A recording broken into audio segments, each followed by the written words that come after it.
오늘은 소금 언약이라는 제목으로 하나님의 말씀을 함께 나누겠습니다. 남유다와 북이스라엘이 분열된 이후 즉 여로보암 왕 18회가 되었을 때 이제 아비야는 유다의 왕이 되었습니다. 그는 3년 동안 다스렸는데 열왕기서보다 역대기에 더 긴 기사가 기록된 좀 특별한 경우라고도 할 수 있겠습니다. 그의 3년에 대한 기록은 열왕기에서는 그에 대한 책망이 기록되어 있지만 역대기에는 그가 하나님의 말씀으로 선포하는 내용이 기록이 되어 있습니다. 이제 18년 동안 많은 일이 일어났겠죠.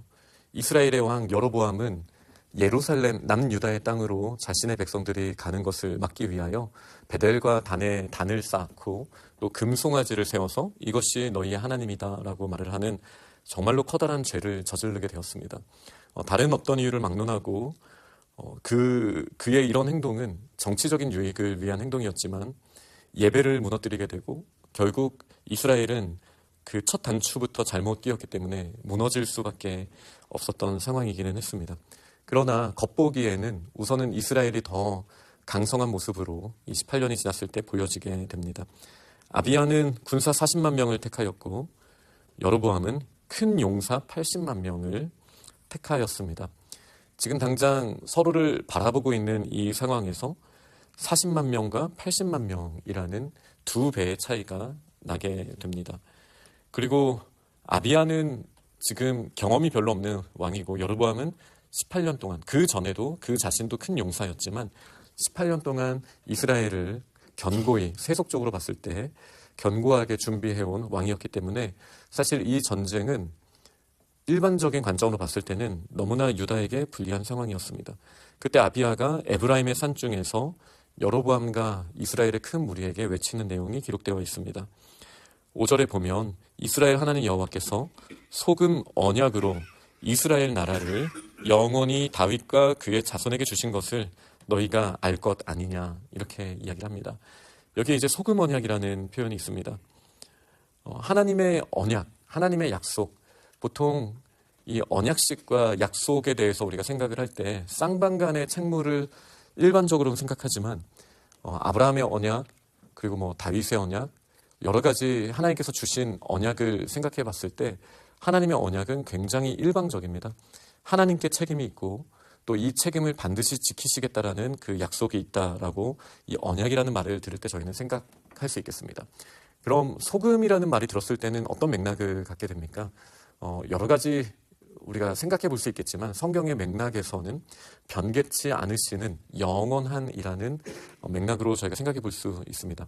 이 소금 언약이라는 말이 그대로 나오는 본문이 민수기 18장 19절에 기록이 됩니다. 여기 이 민수기 18장은 제사장과 레위인에게 주시는 하나님의 규례와 그리고 하나님이 어떻게 그들을 또 책임지실 것인지에 대한 내용이 기록되어 있는 본문인데요. 여기에 하나님께서 제물을 제사 때 하나님께 드리는 이 제물을 하나님께서 이 제사장들에게 레위인들에게 주시겠다라는 약속을 하시면서 소금 언약, 영원한 소금 언약이라는 그런 표현을 하십니다. 그러니 이 이스라엘이란 나라 자체를 예배와 빼놓고 말할 수 없다라는 것이죠. 예배, 우리가 솔로몬의 성전을 통해서 예배에 대해서 조금 더 묵상을 해봤습니다. 하나님께서 저희가 이 스가랴서 또 스바냐서 묵상하면서 봤을 때 특히 스바냐서에서 하나님께서 큰 희생을 준비하신다. 이게 예배의 본질이지 않습니까? 우리는 세속의 모든 사람들처럼 우리가 하나님께 드리는 것이라고만 생각할 수 있는데 사실 예배의 본질은 하나님께서 우리를 위하여 준비하신 큰 희생을 나누는 것입니다. 그 예수 그리스도의 보혈, 예수 그리스도의 생명의 말씀 그리고 생명의 살, 하나님의 것을 우리에게 주셔서 우리가 그 생명을 부여받게 된 것이 이 예배에서 정말 본질이고 그것에 대한 오직 감사의 반응으로 우리가 하나님 앞에 나아가는 것을 우리가 어떻게 보면 드린다라고 말하지만 이 모든 드림은 주께 받은 것으로부터의 우리의 마음의 반응이기 때문에 절대적인 예배의 본질은 하나님께 우리가 받은 것에 있는 것이죠. 이 소금 언약이라고 했을 때 그렇기 때문에 이 민수기에서도 제사장들에게 하나님이 주시는 선물과도 같은 그 말씀을 하시면서 이 소금 언약이라고 이야기를 하게 됩니다. 그러니 지금 이 아비야가 이야기하는 내용의 본질이 무엇입니까? 우리는 하나님의 공급하심을 기억하고 있는가? 지금 이것이 나의 힘, 특히 여로보암처럼 자신이 큰 용사이기 때문에 자신의 능력으로 나름대로 예배에 대한 것도 이스라엘에게 유리하게 바꿔놓고 이것이 너희의 하나님이다, 금송아지를 만들어 놓고 이렇게 하는 모든 부분 가운데 정말 예배가 그런 것이냐? 하나님께서 하신 큰 일 가운데 우리가 반응해야 되는 것이 그것이 예배가 아니냐라는 사실 선포가 있는 것이죠. 그러면서 이제 여로보암이 배신한 것과 그리고 이 여로보암이 금송아지를 만들고 아론 자손인 여호와의 제사장들과 레위 사람들을 쫓아낸 일에 대해서 이야기를 합니다. 그 당시 북이스라엘은 원래 하나님 앞에 예배로 나아갈 수 있었던 자격이 있었잖아요. 그 자격인 아론의 자손들인 제사장들과 레위 자손들의 그 예배를 위한 섬김에 대하여 그런 게 어딨어? 라고 말을 하는 거죠. 그러면서 그들을 다 쫓아내죠. 쫓아낸 이유는 아마 본질적인 예배에 부딪힘이 있었기 때문일 거예요. 예루살렘에서 예배를 드려야 되고 이게 금송아지가 웬 말입니까? 여기에 따르지 않거나 이렇게 하면 안 된다라고 말하였던 제사장과 레위인들을 다 쫓아내지 않았겠습니까?